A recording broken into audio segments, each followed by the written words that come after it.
Hello everyone, hope you all are doing great. Well, my name is Atif and welcome to AUR classes. Yeah, you can say OR classes. It means Atif और Rahman classes. Well, आज की class के अंदर देखो हम लोग start करेंगे notes. ये नोट्स है मेरे पास जो मैंने खुद के लिखे हुए हैं, नोट्स ऑफ नेशनल इनकम।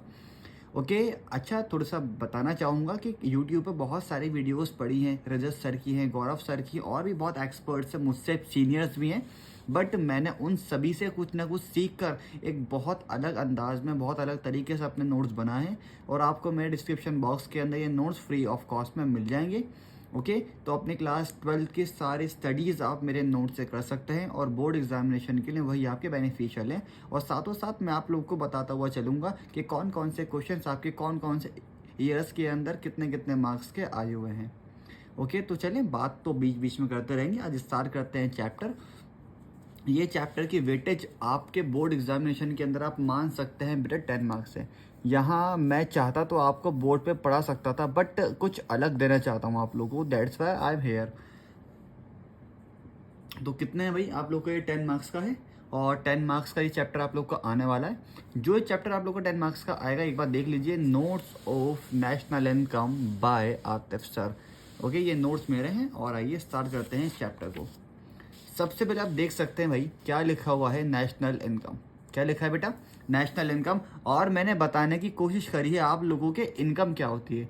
देखो इनकम का मतलब होता है कि मैं पैसा कहाँ कहाँ से कमा सकता हूँ। बेटा अगर मैं आपसे पूछूं ये बताइए आप पैसा कहाँ कहाँ से कमा सकते हैं, आप बोलेंगे सर कुछ काम कर कर, या पैसा मेरे पास फ्री में भी आ जाता है। सर फ्री में कहाँ से आता है? बेटा किसी ने आपको गिफ्ट दे दिया, किसी ने आपको, मतलब सरकार ने आपको स्कॉलरशिप दे दी, या जो इंसान एजिड हो गया सरकार ने उसको ओल्ड एज पेंशन दे दी। तो होता है ना बहुत तरीके का पैसा। तो मेरे बच्चा इस तरीके के ही पैसे को हम क्या बोलते हैं? हम बोलते हैं इनकम। अच्छा मेरी बात समझिए, इनकम दो तरीके की होती है बेटा। एक होती है फैक्टर इनकम। कौन सी होती है चैम? Factor income. और बेटा एक होती है ट्रांसफरेबल इनकम। देखो जो फैक्टर इनकम होती है वो इनकम ये होती है कि जहाँ से मैंने पैसा कमाया, यानी मैंने काम करा और मैंने पैसा कमाया। अच्छा मैं काम कहाँ कहाँ पर कर सकता हूँ? देखो दुनिया के अंदर हम लोग, जो हमारे पास लैंड है, ज़मीन है, हम उसको देकर पैसा कमा सकते हैं। लैंड पे पैसा कौन सा आता है? रेंट। लेबर को क्या मिलते हैं बच्चा? वेजेस। कैपिटल, कहीं पैसा लगा सकते हो, अगर आपने कहीं पैसा लगाया तो आपके पास क्या आएगा? Sir interest. और अगर आपने एंटरप्रेन्योरशिप, अगर आप एक बिजनेसमैन बने तो क्यों बने आप? बच्चा प्रॉफिट के लिए। तो आप ये चार काम करके इस तरीके से पैसा कमा सकते हैं। बट एक है ट्रांसफरेबल इनकम, जहां पर आपको पैसा बिना मेहनत के मिल जाता है। इट मीन्स स्कॉलरशिप, आपने कोई मेहनत नहीं करी, सरकार ने आपको दे दिया। ओल्ड एज पेंशन और चैरिटी या रिलीजियस अनएम्प्लॉयमेंट अलाउंसेस, ये तीन चार और होते हैं, तो आप चाहें तो लिख सकते हैं। ठीक है, तो ये हमारा होता है ट्रांसफरेबल इनकम। लेकिन प्यारे बच्चों, मैं अगर बात करता हूँ नेशनल इनकम की, तो नेशनल इनकम के अंदर हमेशा जो पैसा ऐड होगा बेटा, वो ऐड होगा फैक्टर इनकम का। मैंने बोला नेशनल इनकम, तो आप मुझसे ये नहीं पूछेंगे सर कौन सी वाली इनकम, ट्रांसफरेबल फैक्टर। आपके माइंड में अपना आप लिंक हो जाना चाहिए कि सर नेशनल इनकम की बात कर रहे हैं या किसी भी इनकम की बात कर रहे हैं, उसके अंदर सिर्फ और सिर्फ होगा फैक्टर इनकम। ट्रांसफरेबल इनकम हम किसी भी नेशनल इनकम के अंदर, डोमेस्टिक इनकम के अंदर ऐड नहीं करते। Got it? तो उम्मीद है ये छोटी सी बात आप लोगों को समझ में आ चुकी होगी। अब आइए अब समझते हैं पूरी कहानी को, जिसका नाम है नेशनल इनकम। बेटा क्या नाम है? National income. देखो नीचे आप लोग देख सकते हो कि मैंने नेशनल इनकम की मीनिंग लिखी हुई है, बट मैं अभी आपको मीनिंग समझाऊंगा नहीं, एक छोटी सी बात बताऊंगा। क्या छोटी सी बात है? आइए एक बार छोटी सी बात को समझने की कोशिश करते हैं, यही समझ लेते हैं। बेटा मैं आपसे बोलता हूँ कि प्यारे बच्चों आप मुझे ये बताइए, क्या देखो एक ये पर्सन है, मैं यहाँ एक छोटी सी कहानी बना रहा हूँ। एक ये पर्सन है, इसका नाम है मोहन। बेटा क्या नाम है इन भाई का? इन भाई का नाम है मोहन। और ये मोहन भाई क्या करते हैं? कुछ टाइम पैसा कमाते हैं इंडिया के अंदर, कुछ टाइम पैसा कमाते हैं इंडिया के बाहर। और पता है ना ये मोहन भाई कौन है? ये मोहन भाई एक रेजिडेंट है। कौन है भाई? एक मोहन भाई एक रेजिडेंट है। रेजिडेंट कौन होता है समझ लीजिए बेटा। हम रेजिडेंट किसी ह्यूमन बीइंग को बोल सकते हैं, किसी फर्म को बोल सकते हैं कि वो फर्म एक्चुअल में कहाँ की है, वो बंदा एक्चुअल में कहाँ का है। अगर हमारे पास ये मोहन भाई है, और अगर ये पैसा कमाने के लिए थोड़े टाइम चले गए यूएसए, लेकिन उनके खर्चे कहाँ होते हैं? ये अपना काम ख़त्म करके वापस कहाँ पर आएंगे? अपने देश आएंगे ना। बेटा इसको हम बोलते हैं रेजिडेंट। तो ये मानते हैं मोहन भाई एक साल के अंदर 4 महीने काम करते हैं अमेरिका के अंदर और बाकी के 8 महीने काम करते हैं अपने भारत के अंदर। तो ये बताइए ये दोनों जहां में काम कर रहे हैं, इंडिया के अंदर भी काम कर रहे हैं, इंडिया के बाहर भी काम कर रहे हैं। तो ये पैसा जो जहां से भी कमा रहे हैं, चाहे वो इंडिया हो चाहे वो इंडिया के बाहर का एरिया हो, वो कहां पर ऐड होगा मेरे प्यारे बच्चों? वो ऐड होगा नेशनल इनकम के अंदर। इट मीन्स कि मोहन भाई ने पैसा कमाया इंडिया के अंदर भी इंडिया के बाहर भी, वो पैसा कहाँ पे ऐड होगा? नेशनल इनकम के अंदर ऐड होगा। तो इसके इंग्लिश क्या बनेगी सिंपल सी, आइए एक बार याद कर लेते हैं। National income or factor income. बेटा कौन सी इनकम होती है? फैक्टर, क्योंकि मेहनत से कमाई जाती है। तो आप लोग क्या सिंपली बोल सकते हैं, चाहो तो लिखते भी रहिए मेरे साथ साथ, national income or factor income which is earn by a resident, जो किसके द्वारा कमाई जाती है? एक रेजिडेंट के। Which is earn by a resident within a country and outside the country is called national income. बात समझ गए? क्या बोला मैंने? National income is a factor income which is earn by a resident within a country and outside the country is called national income.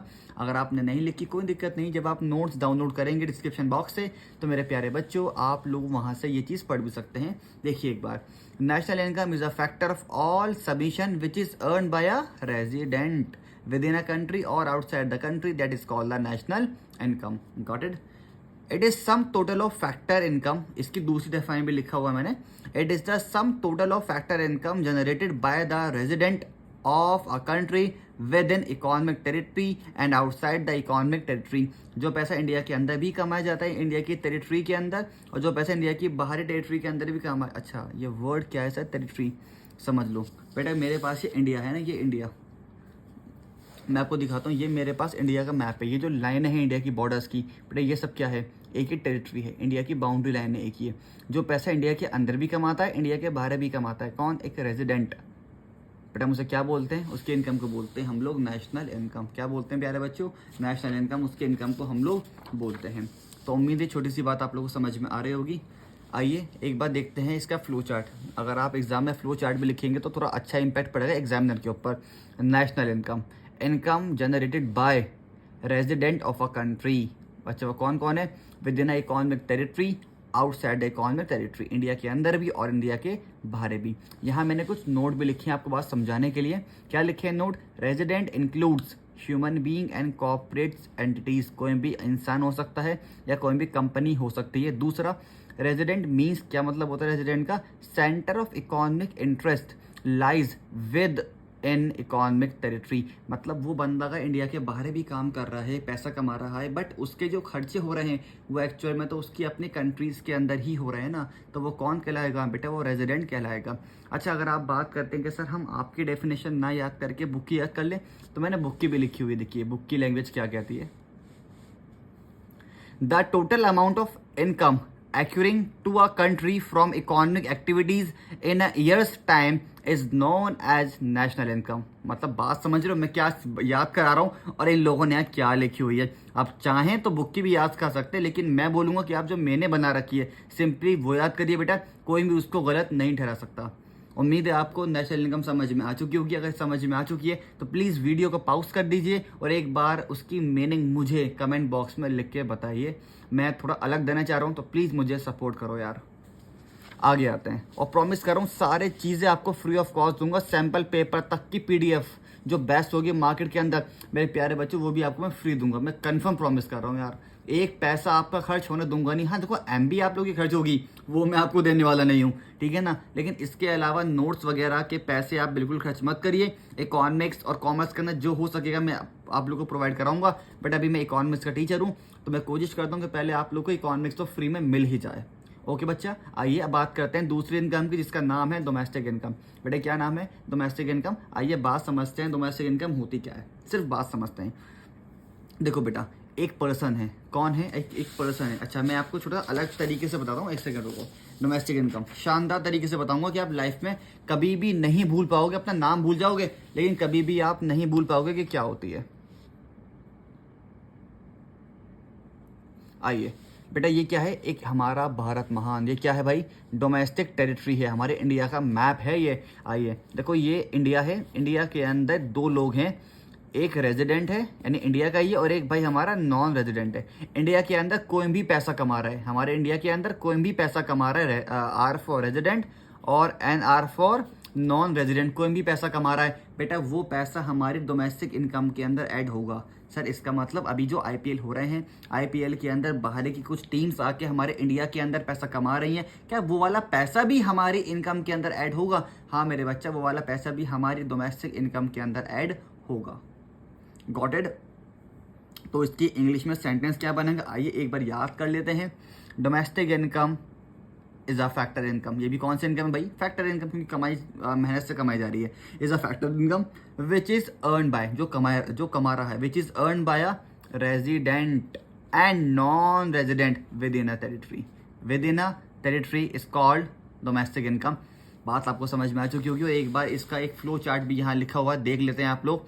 Domestic income, income generated bye, कौन generate कर रहा है? Resident within economic territory, या फिर बोल सकते हैं non resident within economic territory. Resident हो या ना हो, पैसा कमा रहा है, उसे हम बोलेंगे डोमेस्टिक इनकम। लेकिन अभी लेकिन सर, लेकिन क्यों बोला समझ लीजिए। ये तो आपने समझ लिया कि इंडिया के अंदर कोई भी पैसा कमा रहा है, वो पैसा हमारी डोमेस्टिक इनकम के अंदर ऐड होगा। लेकिन मेरे प्यारे बच्चों ऐसा नहीं है। उसके अलावा 4 बातें और याद करिए। देखो आपको पता है कि आपने ज्योग्राफी थोड़ी सी क्लास 10 के अंदर पढ़ी होगी। ये हमारे इंडिया के नीचे का एरिया है, पता है आप लोग को? नहीं।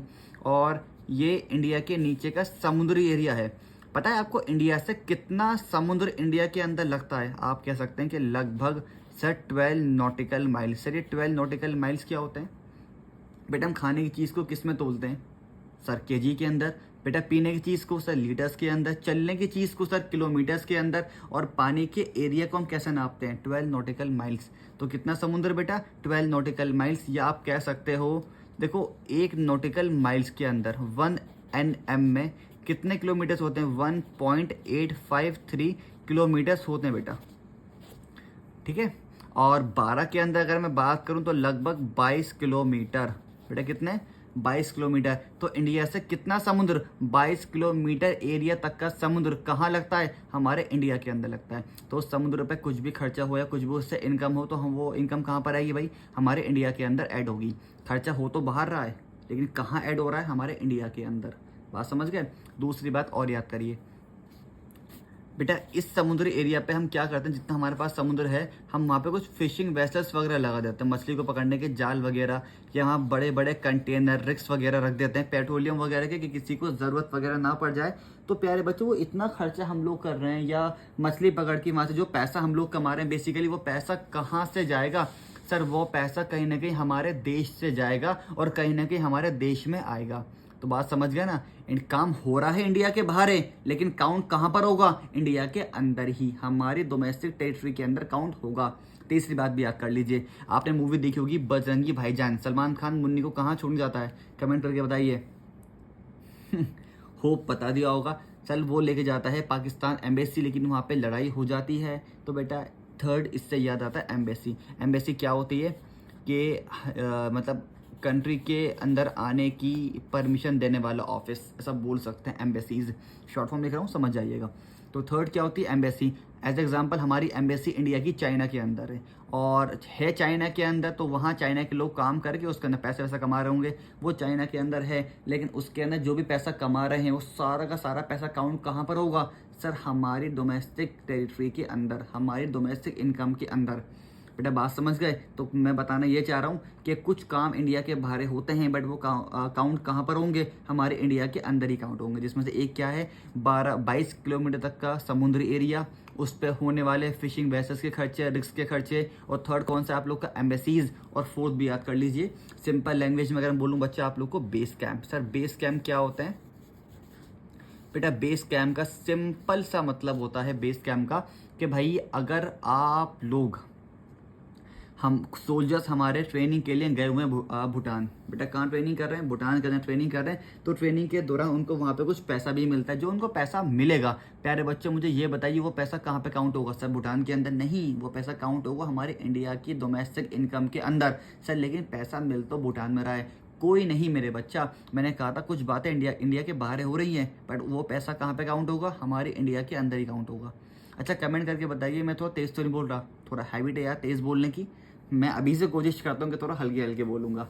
ओके, तो उम्मीद है आपको बेटा ये 5 बातें याद हो गई होंगी। पहली बात कौन सी है कि इंडिया के अंदर कोई भी पैसा कमा रहा है वो इंडिया के अंदर ही काउंट होगा।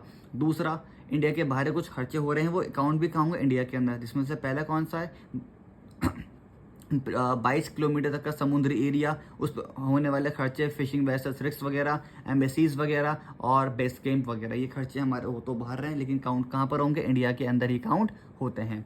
उम्मीद है बात आप मेरी समझ गए होंगे। आइए एक बार ये सारी बातें हम लोग देख लेते हैं। ये सारी बातें बेटा मैंने यहाँ लिखी हुई हैं, बहुत अच्छे से आप इसको एक बार पढ़ कर देख सकते हैं। Domestic territory includes territory lying within the political frontier of a country, territory water up to 12 nautical miles, fishing vessels, embassies और शिप, ये वाली बात है आपकी एयरक्राफ्ट वाली। तो बात आप मेरी समझ पा रहे होंगे, ठीक है। तो national income clear, domestic income clear. अब उसका डिफरेंशिएट भी एक बार हम लोग छोटा सा पढ़ लेते हैं। क्या लिखा हुआ है डोमेस्टिक इनकम के अंदर, it is the territorial concept as it includes the value of final goods and services produced within the domestic territory of a country। जो इंडिया के अंदर काम हो रहा है सिर्फ वो वाला पैसा काउंट होगा। दूसरा कौन सा लिखा है भाई, it is a national concept as it includes the value of final goods and services produced in the entire world by the resident. India के अलावा और इंडिया के अलावा किसी भी कंट्री के अंदर, किसी भी वर्ल्ड की किसी भी कंट्री में कोई भी पैसा कमा रहा है वो भी काउंट कहाँ होगा, नेशनल इनकम में काउंट होगा, बट वो रेजिडेंट हो जाना चाहिए। दूसरा क्या लिखा है बेटा, इसकी कैटेगरी लिखी हुई है, it considered all producer with in the domestic territory of a country, it considered of all producer all normal resident of a country. इसके अंदर सिर्फ रेजिडेंट काउंट होते हैं, इसके अंदर कौन काउंट होता है, डोमेस्टिक टेरिटरी के अंदर कोई भी पैसा कमा रहा हो वो काउंट होगा। एक ये वर्ड लिखा है NFIA, net factor income from abroad. सुनो ये होता क्या है NFIA बेटा, NFIA का मतलब होता है कि देखो मेरे पास एक साल के अंदर पैसा, बाहर से पैसा मेरे इंडिया के पास आया 20 करोड़ रुपए, और एक साल के अंदर इंडिया के पास से बाहर पैसा गया 5 करोड़ रुपए। अच्छा ये बताइए इंडिया के पास जो पैसा बाहर से आता है वो कब आएगा, सर इंडिया ने एक्सपोर्ट किया होगा तो पैसा आएगा। सर पैसा जाएगा कब, इंडिया ने इंपोर्ट किया होगा तो पैसा जाएगा। तो इंडिया ने एक्सपोर्ट करा 20 करोड़ रुपए का, पैसा आ गया। इंडिया ने इंपोर्ट करा 5 करोड़ रुपए का, तो भैया पैसा चला गया। अब ये बताइए एक्चुअल के अंदर मेरे पास कितना पैसा बचा, सर 20 आए 5 गए, बचा 15, तो हम बोलते हैं NFIA, net factor income from abroad.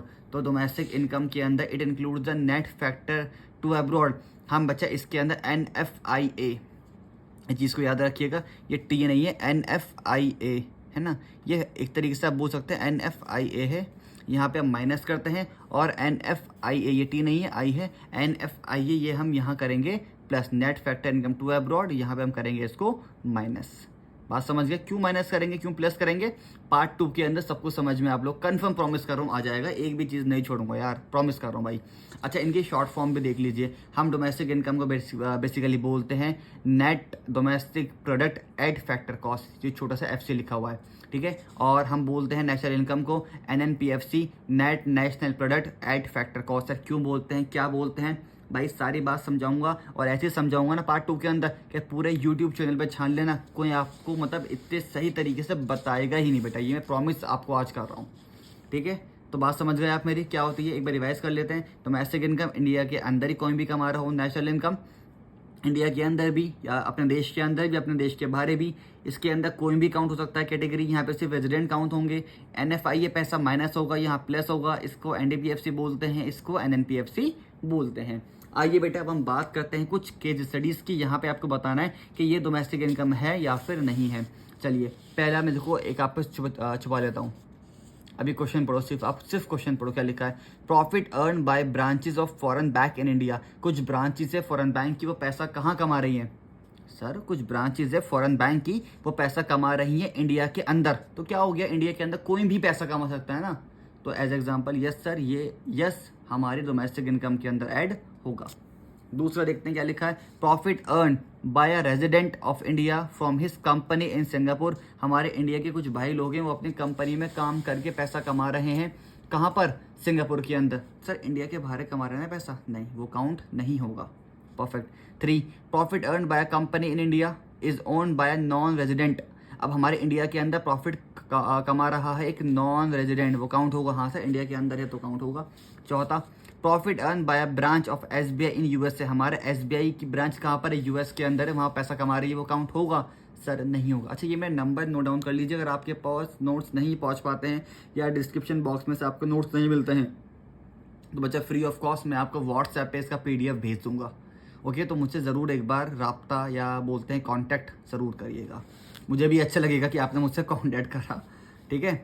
अच्छा, फिफ्थ क्या लिखा है, रेंट रिसीव बाय इंडियन, एक इंडियन को रेंट रिसीव हुआ फ्रॉम बिल्डिंग इन लंदन, उसकी बिल्डिंग कहाँ थी भाई, लंदन के अंदर। तो बताइए ये पैसा ऐड होगा नहीं होगा? मेरी बात सुनो, क्यों नहीं ऐड होगा? बिल्डिंग कहाँ थी, इंडिया के बाहर है, उसको पैसा ऐड हुआ। अच्छा, एक बात और सुन लीजिए, क्या बेटा ये उस जो रेंट उसके पास आया वो बिल्डिंग इंडिया के अंदर थी क्या? नहीं सर, वो बिल्डिंग इंडिया के बाहर थी, तो वो पैसा हमारा ऐड नहीं होगा। उम्मीद है बात आप मेरी बहुत अच्छे से समझ पा रहे होंगे। आइए और देख लेते हैं कुछ और बढ़िया बढ़िया पॉइंट। 6 पॉइंट मेरा क्या कहता है, कंपनसेशन यानी सैलरी वेजेस आपको मिला। Japan working in Indian embassy in Japan, हमारे इंडिया की एम्बेसी कहाँ पर है, जापान के अंदर है, वहाँ पे कुछ जापानी लोग काम कर रहे हैं। जो काम कर रहे हैं तो ऑब्वियस सी बात उनको सैलरी भी मिली होगी ना यार, जो उनको सैलरी मिली होगी क्या वो सैलरी हमारी डोमेस्टिक इनकम के अंदर ऐड होगी? हाँ सर ऐड होगी सर, लेकिन वो तो जापान के अंदर एम्बेसी है, इंडिया के बाहर है। बेटा 4 चीज़ें बताई थी ना, 4 चीज़ देख लो, 1 2 3 4, 4 चीज़ें याद रखो, इंडिया के बाहर होती हैं लेकिन काउंट कहाँ पर होंगी, इंडिया के अंदर काउंट होंगी, जिसमें से एक एम्बेसी भी है। भले वो हमारी इंडिया की एम्बेसी जापान के अंदर है लेकिन उसमें होने वाले सारे खर्चे सारे फायदे कहाँ पे ऐड होंगे, हमारी डोमेस्टिक इनकम के अंदर ऐड होंगे। उम्मीद बात समझ गए होंगे। अगर समझ गए तो क्वेश्चन नंबर 7 का आंसर आप दे पाएंगे, क्वेश्चन 8 का आंसर भी आप दे पाएंगे, क्वेश्चन नंबर 9 का आंसर भी आप दे पाएंगे, क्योंकि ये सारे क्वेश्चन आपके लगातार मैंने एम्बेसीज वाले दिए हुए हैं। ठीक है, आते हैं बच्चा एक बार और थोड़ी सी बात को समझने की कोशिश करते हैं। देखो क्वेश्चन नंबर 12 पे एक बात ध्यान दीजिए, बहुत शानदार क्वेश्चन लिखा हुआ है, brokers commission on the same of old car. अच्छा ये बताइए, ब्रोकर, एक ब्रोकर ने किसी को ओल्ड कार दिलाई और उस पर उसको कमीशन मिली, तो क्या इसका पैसा ये ऐड होगा? बेटा हाँ, क्योंकि देखो मेरी बात सुनो, मैंने क्या कहा था, नेशनल इनकम या डोमेस्टिक इनकम के अंदर सिर्फ पैसा फैक्टर इनकम यूज होती है जो इंसान मेहनत से कमाता हो। और ब्रोकर का काम ही क्या होता है बेटा, ब्रोकर का काम ही कमीशन लेना होता है, कि दूसरों को काम दिलाओ, दूसरों को काम कराओ और उनसे पैसा लो। अगर यहाँ पे लिखा होता है doctors commission on the same of old car, तो ये पैसा नेशनल इनकम के अंदर ऐड नहीं होता। क्यों? क्योंकि सर ये पैसा डॉक्टर्स का काम कमीशन लेना नहीं है। ठीक है, अगर आस पास में कोई लेता भी है आपके तो उसका नाम मत लिखना, मैं किसी की बुराई नहीं कर रहा, सिर्फ बता रहा हूँ। ठीक है, अगर यहाँ ब्रोकर होगा कमीशन के लिए तो वो पैसा ऐड होगा। अगर मैं डॉक्टर्स बोल दूँ या कोई टीचर बोल दूँ तो भाई उसका पैसा ऐड नहीं होगा। ठीक है, 13 देखते हैं। क्या लिखा है, service rendered by house wife, service rendered by house wife. अच्छा हाउस वाइफ कौन होती है भाई, जो घर पे काम कर रही है, मदर्स वगैरह, जो घर पे लेडीज़ वगैरह काम कर रही है, क्या उनका जो उनकी सर्विसें हैं वो ऐड होंगी? नहीं सर, क्योंकि वो सर्विसें फ्री ऑफ कॉस्ट के अंदर कर रही, कोई उनको पैसा नहीं ले रही कि मम्मी आपकी आपसे पैसा ले रही है कि आज मैंने कपड़े धो दिए आपके, लाओ पैसा, नहीं ऐसा कुछ भी नहीं है। ठीक है, एक पॉइंट और देख सकते हैं, कैपिटल गेन क्या होता है। सुनो सुनो आराम से, आपने बिल्डिंग ली आज से 10 साल पहले, वो बिल्डिंग 20 लाख की ली थी लेकिन आज वो बिल्डिंग आप लोग की 40 लाख रुपए की हो गई है। बेटा कितने की हो गई है? 40 लाख रुपए की वो बिल्डिंग आप लोग की आज हो गई है, आपकी बिल्डिंग में 20 लाख बढ़ गया। तो आपने कुछ करा क्या उस बिल्डिंग पे काम? नहीं सर, वो तो हमारा फायदा हो गया ना। तो बेटा वो पैसा हमारा नेशनल इनकम के अंदर या डोमेस्टिक इनकम के अंदर कह सकते हैं ऐड नहीं होगा, क्योंकि हमने उस पर कोई भी काम वगैरह नहीं करा। इसे बोलते हैं कैपिटल गेन। Got it? बेटा एक और लिखा हुआ है विंडफॉल गेन। विंडफॉल गेन क्या होता है? एज एग्जांपल लॉटरी, कि आपकी कहीं लॉटरी लग गई या आप कहीं सट्टे वगैरह में या किसी होर्स वगैरह के अंदर पैसे जीत गए, क्या उसके अंदर आपने कोई मेहनत करी? नहीं सर, उसमें तो लक काम करता है, तो आपके लक से पैसा आपको मिल गया, तो वो पैसा भी हमारे यहाँ पर ऐड नहीं होगा। उसको क्या बोलते हैं? विंडफॉल गेन बोलते हैं। एक और लिखा है रेमिटेंस। रेमिटेंस क्या होते हैं? जो इंडिया के बाहर रहते हैं। Remittance from NR India to their families in India. क्या हुआ, जो बाहर कुछ लोग रहते हैं आपके जो नॉन रेजिडेंट हैं, उन्होंने अपनी फैमिली मेंबर्स को पैसा भेजा इंडिया, क्या उनका पैसा इंडिया के अंदर आ तो रहा है? क्या डोमेस्टिक इनकम के अंदर ऐड होगा? नहीं सर, ऐड नहीं होगा, क्योंकि वो पैसा बाहर से एक रेजिडेंट नहीं बल्कि नॉन रेजिडेंट ने भेजा है अपनी फैमिली को, तो वो वाला पैसा ऐड नहीं होगा। उम्मीद है बात आपको समझ में आ पा रही होगी। एक बार इन सारी चीज़ों को अच्छे से प्लीज़ पढ़ के देखना। ये 16 केस स्टडीज़ हैं और इनमें से आपकी मैं मार्क कर दूंगा, कुछ ना कुछ तो एग्जाम में कंफर्म आई भी थी और कुछ ना कुछ एग्जाम में आ भी सकती हैं। ओके बेटा, तो उम्मीद है आपको आज की इतनी बात समझ में आई होगी। आज मैंने क्या बताया आप लोग को बेटा, आज मैंने सबसे पहले आपको ये छोटा सा इंट्रो दिया कि भाई ये मेरे बहुत शानदार नोट्स हैं। उसके बाद मैंने आपको बताया भाई कि ट्रांसफरेबल इनकम क्या होती है, फैक्टर इनकम क्या होती है। उसके बाद नेचुरल इनकम की मीनिंग बताई। उसके बाद डोमेस्टिक इनकम की तुम लोग को मैंने मीनिंग बताई। उसके बाद भाई तुम्हें मैंने क्या बताया, कौन कौन सी बातें ऐड होती हैं, ठीक है। यहाँ मैप पे बहुत शानदार तरीके से लिख के तुम लोग को मैंने बताई है। जब नोट्स निकाल लोगे ना प्रिंट आउट करके, तो आप भी सेम मेरी तरह ऐसे ही उसको थोड़ा सा पढ़िएगा, मज़ा आएगा आपको, ठीक है। और उसके बाद ये कुछ बातें यहाँ लिखी हुई हैं, ये आपको पढ़ाई हैं। उसके बाद केस स्टडी लास्ट में। और आज हमने आपको सिर्फ नेशनल इनकम और डोमेस्टिक इनकम बहुत अच्छे तरीके से बताई है, और मुझे उम्मीद है कि आपको बात समझ में आई होगी, ठीक है। तो आज के लिए इतना रखते हैं, बाकी बात करते हैं आप लोग से पार्ट 2 के अंदर। Till then good luck, goodbye, peace out.